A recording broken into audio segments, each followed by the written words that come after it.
truth! You can't handle the truth! Welcome to Drop Me Off in Nashville with Sebastian Roberts and Scott Huger. Hey, welcome to the little show that could and in fact still does. I'm Sebastian Roberts along with my very dear friend Scotty Huger. How you doing today, Scotty? Shh, don't interrupt me. I'm trying to silence my phone so I don't get in trouble. Oh, dear God. I forgot. That's okay. I'm good. I'm doing good, Bash. How are you, man? Outstanding. You know what? Go ahead. Look at my knee. I had surgery. I know. I'm telling you, that looked so painful. When I saw you on crutches, I thought, oh, my God, man. Listen, I go in. The doc says, you got a torn meniscus. You're 50. Don't be playing hockey anymore. Stop it. Yeah. and I don't exercise because I'm too lazy. So I thought I'll get some hockey equipment. Okay, I'm gonna go play hockey with my neighbor. Really, bunch of 30-year-olds. I'll hold my own. I don't care. That's right. Well, I didn't fall. I didn't get checked. I didn't nothing. But I tore my meniscus. Yep. So I go to the doc and I'm like, I need this, I need that. And he's like, let's do some MRIs, whatever. So he goes in. I'll say this: the best doctor in Tampa. This guy, Dr. Cooper. Outstanding. I mean, unbelievable. I'll get to that in a second. But he goes, okay, your meniscus gets torn. We're going to fix it. You want to do it now or you want to wait? You can live with the pain. Living with the pain means get on pain pills. Yeah. Scotty, don't do pain pills. No. So I said, Doc, fix it. So he goes in. I'm at the hospital. We go into the hospital. I'm laying in the bed. He's getting ready to bring me back. He comes in and says, we're going to take care of that meniscus. That's all he said we're going to do. So I go in. I come out. I'm recovering for like an hour and a half, which I'm supposed to recover for 15 minutes. Oh, so now I'm going, what the hell is happening here? Yep. And I'm thinking, I'm going to kill the doctor. That's right. Because what's going on? Been there, done that. But it was the complete opposite. He went in and he found out that I had this thing it's called an Osgood. It's like an extra bone in the front of your knee. So he took that off. Thank you, Doc. Right. For sure. Thank you. I'm being honest. Thank you, Doc. And then he had to drill 4 holes into my bone so the bone marrow would come out and heal that part that he took off. Okay. God. So I take my hat off to the guy because he could have been one of them doctors that say, okay, now you got to come back for this and then come back for this. But he just fixed it all. I've been there. Bless his heart. Yes. I mean, I'm saying thank you, Doc. Right. So a week ago, my knee was the size of a softball. They had to stick a stupid needle in there and take all the blood out. And then after that, I started to get better. So I started physical therapy. Long story short, great physical therapist here at the hospital, Baycare. And I'm on the road to recovery, but I'm glad we made it. We were supposed to do this a couple days ago, and bless your heart, thank you for helping me and push it back because it's been rough. Oh yeah, it has. And I've been through surgery myself on my arm. I went through all that nonsense, and they did just the opposite for me. I had 27 surgeries on that thing. Bash. Yeah, so there's 2 6-inch plates, 14 bolts. I mean, it's just, So getting out of Minnesota was probably the best thing for you because of the winters and everything else. I mean, that thing probably just ate. Yes, because I still have metal in there, and the cold just hurts so bad. Well, hey, before we get started, let's. I got to back up just a minute. So last week I interviewed. We had Tommy Two-Tone on the show. It's a Pepsi. That's right. I know. We had Tommy Two-Tone on the show, and Scotty. I was in the heat of the moment, and we started getting just a babbling, and I wasn't even thinking, right? And the guy that I mentioned last week, that is not the guy that introduced me all over Nashville and to Tommy. It was you. And I thought, oh, man, that was really crappy of me. So. I don't think it was crappy. I think it was just... You two were like 2 kids in a candy store. I mean, I never heard such a fun interview in my life. That was awesome. It was really fun. Awesome. It was fun. I just had to straighten that out. Not cool, man. That wasn't accurate. And so now this week. Well, this is kind of cool. Listen to this title. Neon Noise, The Rise of Broadway. There's one guy that we have to talk about, and his name is Steve Smith. I know you've met him before. He was the owner of Tootsie's. Right.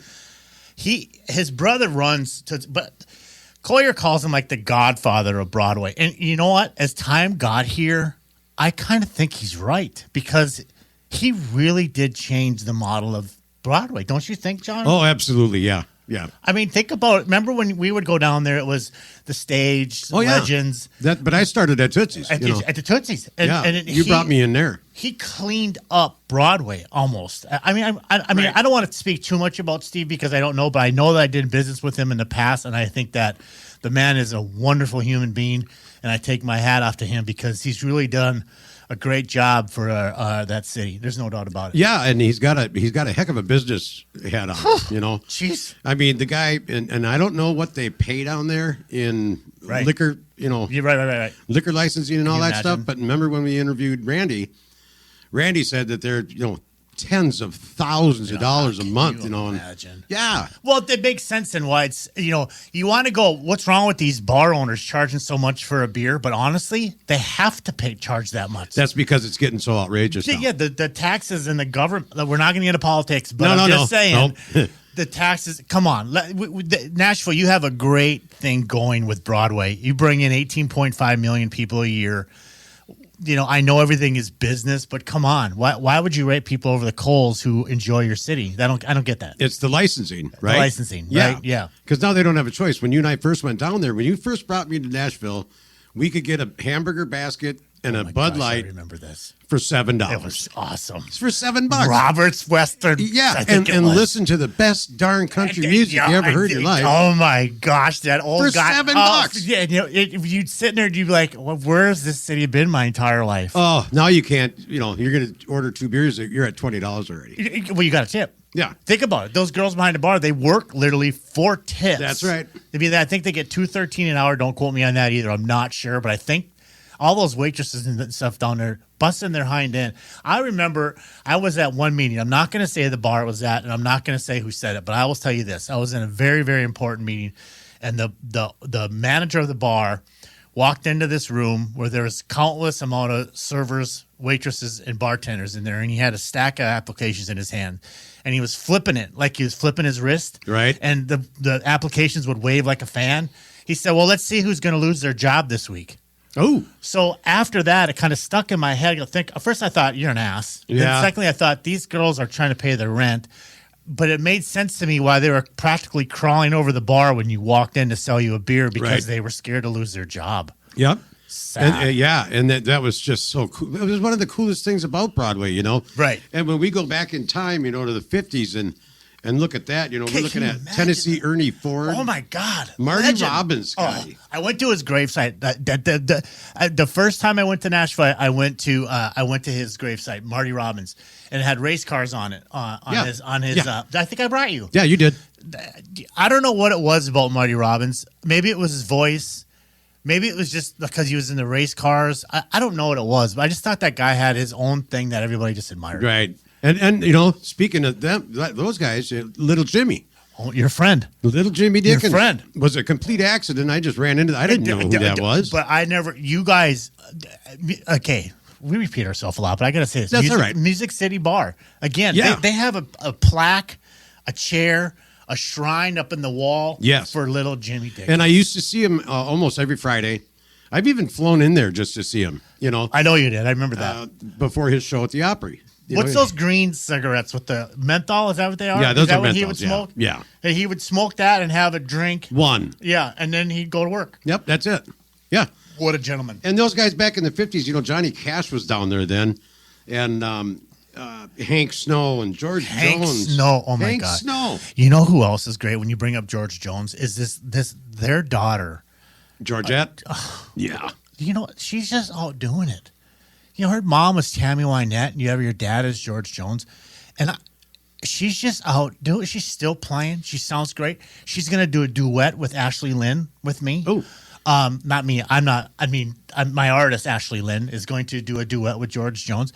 Her husband, Jamie, approved it all, which I think is mind-blowing. Yeah, I can't be more grateful for that. We're talking about, like I said, Georgette Jones and Tammy Wynette's daughter. That's huge. Yeah, it's really big. Yeah. Yeah. I So can't even imagine that. I'm excited for that. That'd be cool. Yeah. The 50s, talk about, remember when we were talking with little Jimmy and he said, You know, recording today is nothing like it was when we recorded. We went in the studio, and what was it? What did you call it? A reel to reel? Yeah, analog, reel to reel. Yeah. What is analog? What is that? There wasn't any of the Pro Tools and digital anything. Okay. Everything was done on reel to reel. Gotcha. And then that would, I believe, get transferred to wax. To records, my gosh. record players and things. So that's why they had to do it in one take then. So they couldn't keep coming back and fixing you couldn't fix stuff. Paste, copy, none of that. No, and when they got into cassette tapes, then you were able to do what we used to call ping pong. Ping pong. Yeah, so you had a 4-track. Okay. But you could ping pong over the 4 and get an 8-track out of it. But every time you did that, you lost a little bit of quality. You just know more. Hey, Mark at studio. Mark, are you available? I'm here, guys. Say, what is that like now today, having like this? I mean, you're digital everything. Can you imagine working in this analog thing? Yeah, we're spoiled today because, you guys were just talking about analog and Sebastian mentioned ping ponging. So, back then you take 3 tracks, mix it down to the 4th track to open up the other 3 tracks. And like you said, you lose quality. Well, nowadays we'll use 16 tracks just for drums. We'll separate out. Yeah. Wow. Every Think about what you just said. Oh, yeah. Yeah. Well, when we were at Omni, that was a 42-channel board. That was 42 channel. Yeah. See, I've heard about it once, and it was Ronnie Dunn. He sang a song one time through. You sang it, John, one time through on one of your songs. Mark, in any history that you've had in this studio, if you had a singer come in here and sing a song straight through and you go, we got it? No, not so much. I have had people do commercials kind of like that, but I'm one of those that I'll do more takes anyways, just because I like to have some insurance. Yeah, which makes sense. Yeah, absolutely. Insurance. Yeah. That's a good way to say it. And I need backup. I need some kind of insurance. And it's very handy to have all that. Yeah. But, sometimes you get away from the basics, right? So they have auto, pitch correction devices, auto tune. Doesn't that sound computery? Yes. Because listen, you guys, there's this, what I want to say his name, and Rocky Lynn. He's out of Minnesota. Rocky Lynn. He's a huge with the Army, and he had Tim McGraw's manager for a while. He played the Opry. Anyway, Rocky Lynn one time brought me into his studio when I was trying to be somebody in Minneapolis, and I did a Craig Morgan song, and I couldn't sing. I can't. That's not me. I could do karaoke, but I can't sell a song. Let's be honest. And that's okay. I'm good with that. I got a good living doing what I'm doing. But he put me on that auto-tune thing, bash, and you would have swore to God I sound like a robot. You would have laughed your ass off at me. Yeah, I mean, listen to Cher. It's very computerized. Yeah. But she can pull it off. Yeah, I'm not picking on her because it's just the way of the future, right? You just sure. I mean, but I came off like just an ass. So you talk about going all the way back to the 50s with music and the rise of Broadway, what this episode is about. I think the best example you could have gave was little Jimmy Dickens. Yeah, and from the 50s, I mean, we'll get into the 60s and all that stuff in another episode. But when we get to the 90s, in 1990, Garth Brooks, he came out with, what was that, Scotty? His first single, I'm much too young to feel this damn old. Is that what it was? Yes, sir. Yeah. And, that was 1990, and that changed literally the face of country music, y'all, because the 90s saw everybody. George Strait, Toby Keith, Deanna Carter, Leon Rimes, Brooks and Dunn. Clint Black, Travis Tritt, Tracy Lawrence, my favorite. Love Tracy Lawrence. Friends in Low Places came out in 1990. Reba McEntire, Diamond Rio, the Lone Star. There's just, the list goes on, man. Did some of the best. Shania Twain, I think she signed in 1991, if I remember correctly. And Faith Hill was out in 93. Martina McBride, you know Martina McBride? Yeah. That big independent. She used to sell T-shirts for Garth on tour. And her husband worked for Garth. I don't know what he did, but he did something pretty high up. Super nice guy. Right. Anyway, but it's just, excuse me, sir. I don't remember your name, but and just shame on me. But Martina used to work for Garth, and then she got her own deal. See, isn't that something? It's just how it works. I think Garth honestly had a lot to do with changing country music that we have today. So some people hate it, and some people love it. Yeah, the old school 3-4 time guys, Jamie. Yeah. I'm sure he likes Garth, but Jamie's more the 3-4 time country, older style, older cat. Yeah. But the new ones now, honestly, sometimes you guys, I can turn on a radio and I can't tell anybody apart. You know, You can't tell them apart. it's so hard. You can't tell them apart. I had a conversation with Lane Gillen, a friend of mine, been a friend for years. Today, actually, he called me and we were talking about that very thing. They have this thing in Minnesota called We Fest. Oh, yeah. Have you ever Yep. been? Yeah. And he said that he was thinking about going, but the only one that he wanted to see was Cody Johnson. Oh, So I thought I'm going to pull up the names on We Fest and see who's playing. I think I recognize 4 of the names. oh, no kidding. See what I mean? And then I went, let's check the ticket sales, $1,600 for a VIP. Oh, no. And I didn't get it. And shame on me maybe for being ignorant and not knowing what's on today's radio. But I've always was taught if you're working with an artist, do not turn on the radio. Find your own sound. And if it makes it, it's going to make it. Right. Don't copy. Yeah, no. Don't copy. No. It's already been done. It's already been done. So you ain't going to win anyway. So let's talk about a couple of things that there are in Nashville. We want to touch base on a couple of these. I know we do, right? Yeah. So Hideaway Farms, what was the place that you took me out there? Johnny Cash's Oh, let's place. do a commercial. Yeah, let's do a live one. Yeah, Wanna? we can do it right now. Let's do it. Okay, Absolutely. go ahead. Let's talk about this. Yeah, let's talk about it because Hideaway. This is cool. Hideaway Farms, y'all, is out there in Tennessee, Nashville, Dixon. Dixon, Yep. Tennessee. Yeah, and Remember when we went there? I do. That was so flippin' fun. We went through this gate. Yes. There was a big pond on the left when you went in. Then there's that beautiful cabin that Johnny has. And the Cadillac. That one piece at a time One Cadillac. piece. There's actually, y'all, there is a Cadillac. Yeah, it's in the video. That he built one piece at a time. Yeah, And cool. it's all from all kinds of different Cadillac years, you know. Yes. And remember, we when you went in the house, you guys, there's nothing fancy about this. The No. property is fancy. It's beautiful property. Beautiful. But Yeah. the cabin was it was a cabin. Yes. And that was his sanctuary. I guess his accountant, don't quote me on the story, but the last time I was there about 6 months ago, and they were walking me, Brian and Sally were walking me around and showing me, and they were telling me, they said, the accountant bought the house with Johnny's money, stole it. Oh. And then Johnny found out about it and went there and took his house back and said, well, this is a nice cabin. I'm going to keep it. Oh. And I don't know what he did with the guy. I don't know if he sued him, put him in Right, jail, or just right. told him he probably just told him to go on his merry way, and he's lucky he doesn't go to prison. I don't know. Absolutely, I have yes. no idea. But Yes. like Johnny Cash, that's probably what he did. That's But- probably how he punished him. But that's an affordable day out, you know. You know, you could go up there. Dixon is 42 miles from Nashville. Right. Okay. You go to what's called the Storytellers Museum first. That's where you start. I think the town is called Bonavicta, Bonaq something. You can look it up. It's super cool. Yeah. But you'll start there. They'll do a little history with you, and then we got in the truck and we went over to Johnny's. And That was remember, so amazing. Man, he was putting his jacket on you, and Johnny's jacket. You're sitting in his black chair. Yeah. He gave you like the VIP treatment. It was just crazy cool, man. The car, by far, to me, was just like, oh my God, Yeah. you know. And I saw too that he has all the room keys he ever stayed in. He kept. Huh. So there's this. Do you remember that? Then there's this Yes. big box of all the I room do keys. know. That Yeah. that it was an actual key that you would actually a key like you'd Yeah. use for your house, not Yes. like a credit card looking key. Mag Yeah. locks, yeah. So anyway, you guys, if you're gonna go anywhere in Nashville and you want to have a good afternoon, about 3-4 hours, there's a cemetery out there. There's a Yes. beautiful property. They'll bring you to where Johnny would sit on the creek bank and look at the water, and he'd call it his I don't know, sanctuary. I don't know if Yeah. I'm using the right Yes. word or not, but pretty cool. That was Pretty his cool. quiet place, yeah. It's a quiet place. Absolutely. Think about that. You're 40 minutes out of town. Nobody knows where you're at. No, and it's super affordable. It's super affordable. Super affordable. Yeah. I think tickets are $15 or something. Maybe. if that even. I don't think we even paid that. I, really. I don't know. That was fantastic. But it was cool. But listen, that's our commercial for these guys because Brian and Sally, the owners of that place, are amazing people. And thanks for having us out there, you guys. Yeah, that sure was fun.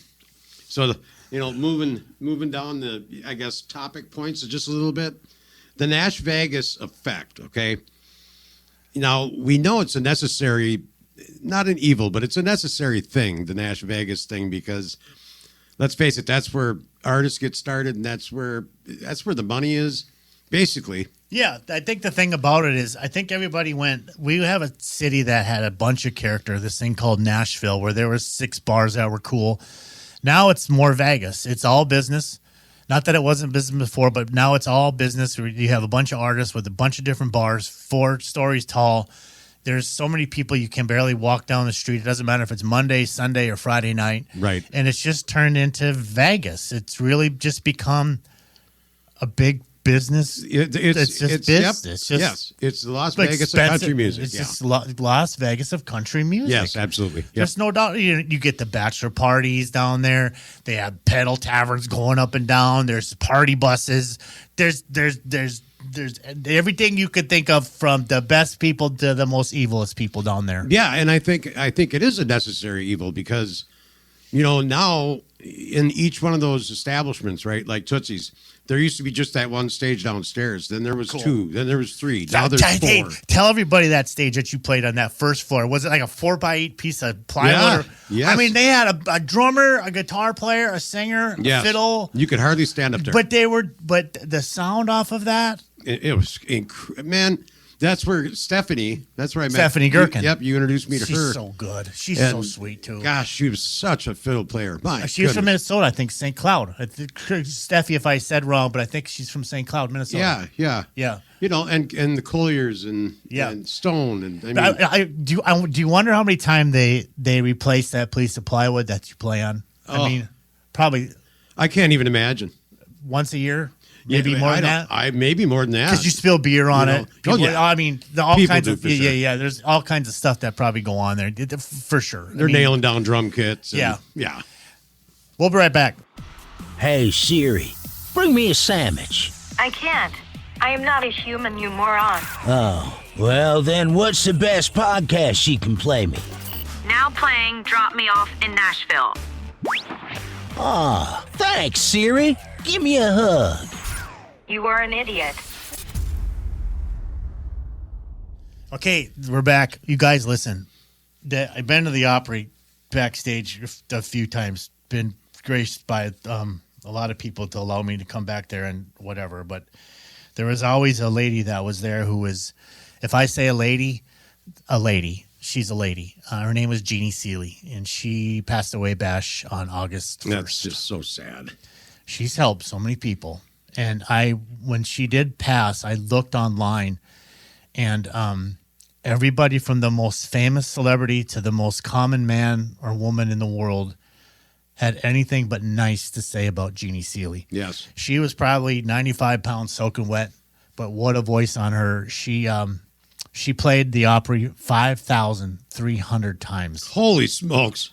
Wow. Talk about a dedicated woman to the Grand Ole Opry. 5,000. Her breakout was in 1966 with a hit called Don't Touch Me. You guys look it up, play it. Give her a like. Wow. Listen to it on whatever it is. Get some money coming into the family. Not that she needs it, but it would just show how much we love her. She was she earned Grammys for Best Female Country Vocal Performance. Just amazing. They used to call her Miss Country Soul. Can you imagine having that moniker? Wow. I'm Miss Country Soul. Oh, man. That reminds me of Loretta so much. Loretta Lynn? Yes. Oh, for sure, because it's just them people back then, they had such an admiration for the Grand Ole Opry. They didn't come out there with anything but a beautiful gown or a beautiful dress. Yes. And respected the craft and the Opry. And that's where you were. That's where we were. If you played anywhere, you have arrived if you played the Opry, right? I think the Bridgestone wasn't there yet. No, but I can't imagine being an artist and somebody saying to me, "Hey, will you come play the Grand Ole Opry?" I don't even know if I could get the first line out. I would probably cry. Yeah, right. Think about who stood in that circle. Oh, man, oh my gosh, I can't even go through. In one of these episodes, we are going to talk about that. We have to. I mean, I don't know if it was at the Ryman or at the Grand Ole Opry House, but I know Johnny Cash kicked all the damn lights out. I think he got banned. Yeah. And just like Hank Sr., he's not a member. They banned him from the Opry. How do you ban Hank Sr. from the Grand Ole? Maybe that's why Hank Jr. is not a member or probably won't ever play there because they disrespected his daddy. And even Elvis Presley played the Opry. Elvis Presley did play the Opry, yes, didn't did. he? Yeah. Can you imagine? No. But anyway, so rest in peace to Miss Jeannie Seeley. You were an angel to many, and you will most certainly be missed, ma'am. Yeah, no kidding. Cool. Hey, let's talk about some local places in Nashville. Yeah. You want to? Yeah, like, absolutely. Like, So we harp a lot on Music City Bar because it's up in the valley up there. Yeah. If you guys don't know where this is, you haven't heard me talk about or us talk about this yet. It's on Music Briley City. Parkway or 155. And, you know, Briley's Parkway is 155, and Music Valley Drive. Now in there, you're going to find the Scoreboard Music City Bar. Nashville Palace. The Nashville Palace. It's like a The hidden, Troubadour. It's a hidden little gem, you know. It's that Rodney Collins bought this from a friend of ours a few years ago. I don't remember how long ago, but he almost doubled it in size. He cut out smoking in the bar. Thank you. Right. And he cleaned everything up to his standards.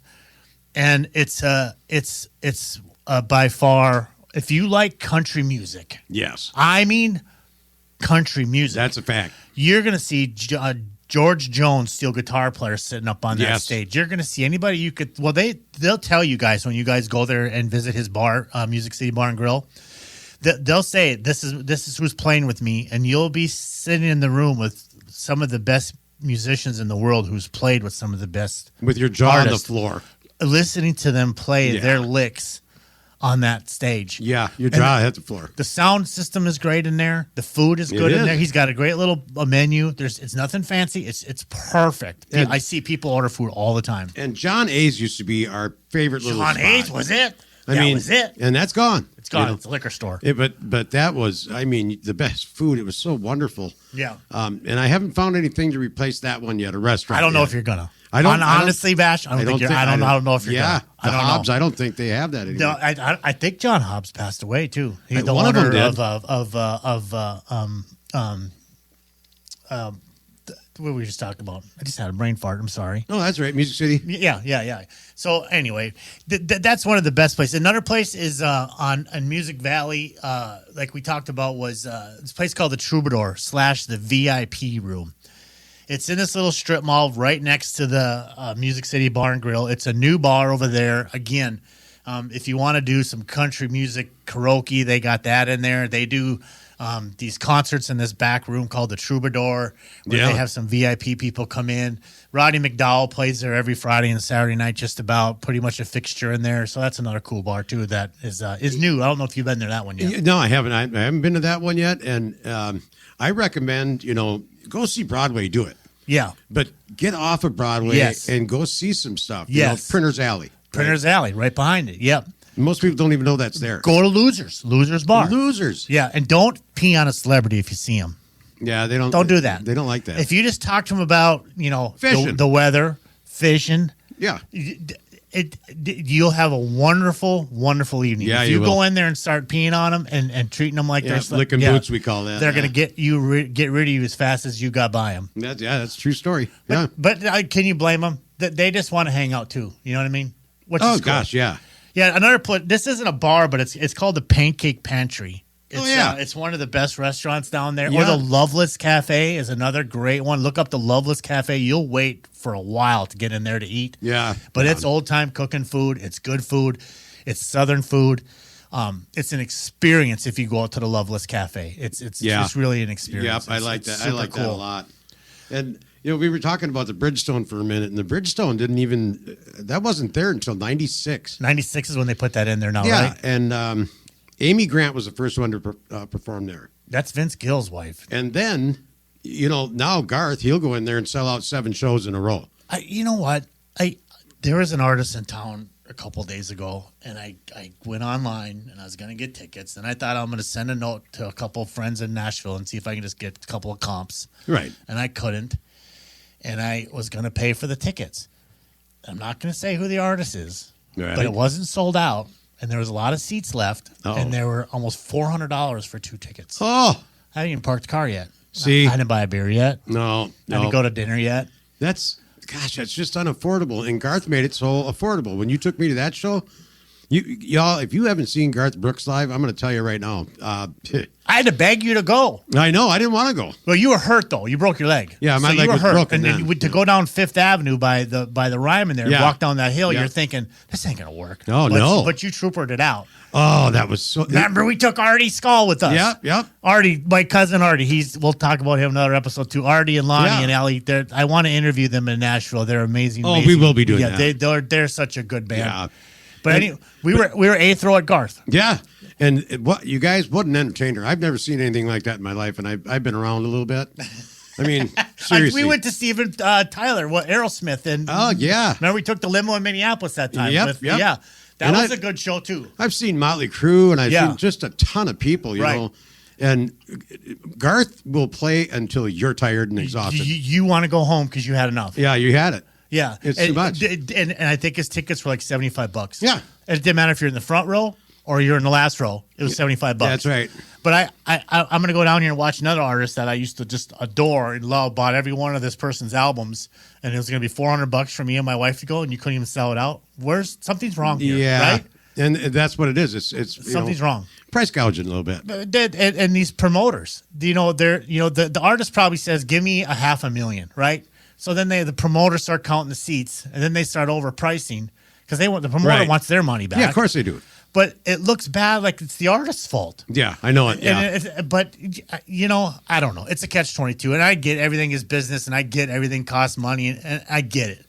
But honestly, if I'm going to pay $400, I could buy his whole catalog and play every song over and over again in my house. So the economics of it, who's making the money? Who's making the money? And who's getting pushed out? Who is getting pushed out? You know, right? Who's getting pushed out? Because, you know, this is about, you know, the business nowadays is how many, you know, likes you can get on TikTok or Instagram or, you know. Side note. You know? Side note. Yeah. I think our TikTok has over 5,000, Yeah. and I think our Instagram has like 6,000 followers. And we just started. And we just started. Yeah. So I don't know if that means anything, and if it does, I don't know what we do with it. I don't know. So if anybody out there who's smarter than us can help us, Yeah, right? Yeah.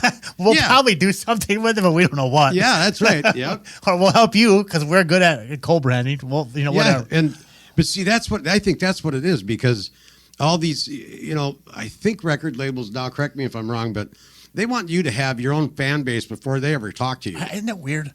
I mean, I had an AR guy out of LA tell me a couple weeks ago. He said, everybody has an opinion why and what they're looking for, what they're not looking for. But honestly, at the end of the day, he said, if an artist can run a business and maintain salaries for the next 3 to 4 years, that's who we look at. You could sell enough product, you could sell enough seats that I can keep that artist can keep 6 different people on a salary for the next 4 to 5 years. They want to know that they're business people.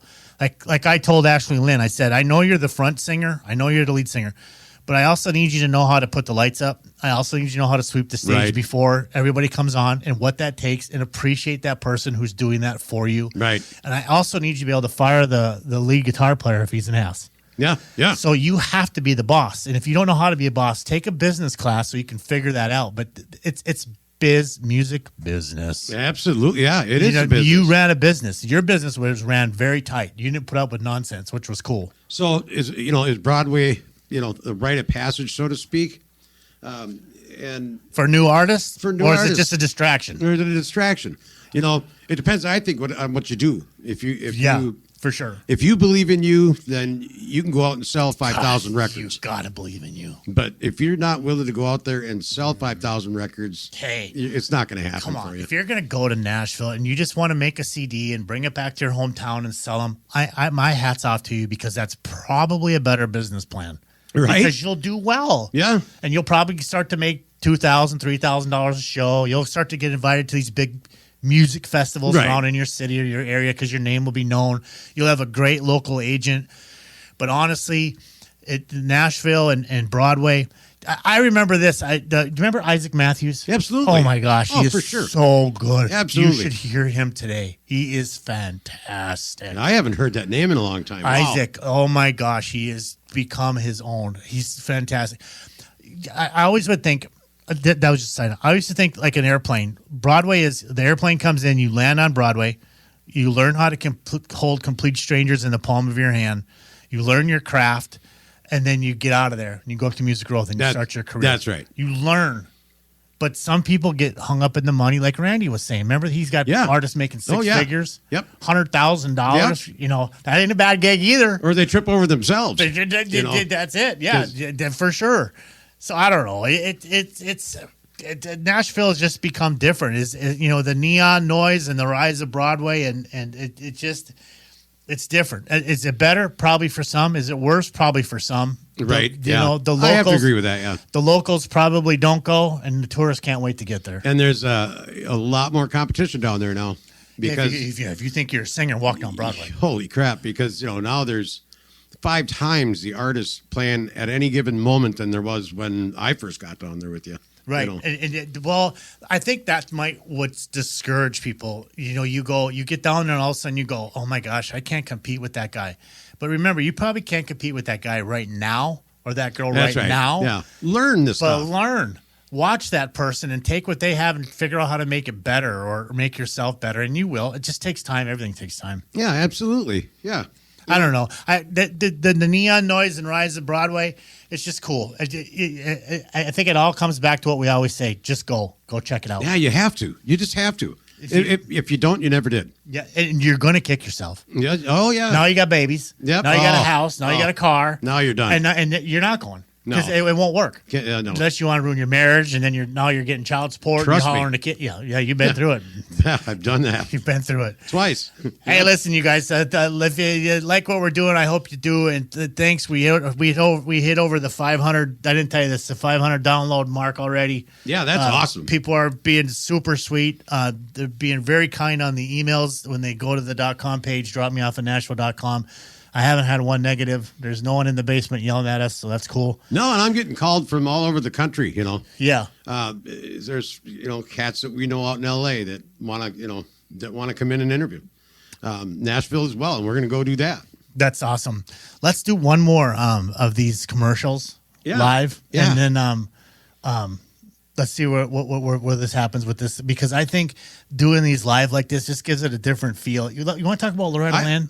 Yeah, sure. You want to do that? Yeah, absolutely. Because you have a unique story about Loretta. This is kind of like a live commercial, guys, but we don't follow the rules. We don't do everything by 30 seconds or 60. We're just going to talk till we're done talking about Loretta. And Loretta Lynn's place, you brought me out there, and y'all, that is amazing to tour and see. The coal mine. There's where her daddy worked. Yeah, there's like a replica of it. Yeah, it's a replica. Yep. Of it. It's so educational. Replica of her house that she lived in Kentucky is there. Yeah, and her museum. It was a plantation. Yeah, the museum is there, and then you could literally go through her house. It's about an hour out of town. Remember the kitchen? Remember we would go there? Talk about the kitchen, that buffet they had. Oh God! Oh, you mean the restaurant? Yeah. Oh my God! Is that food?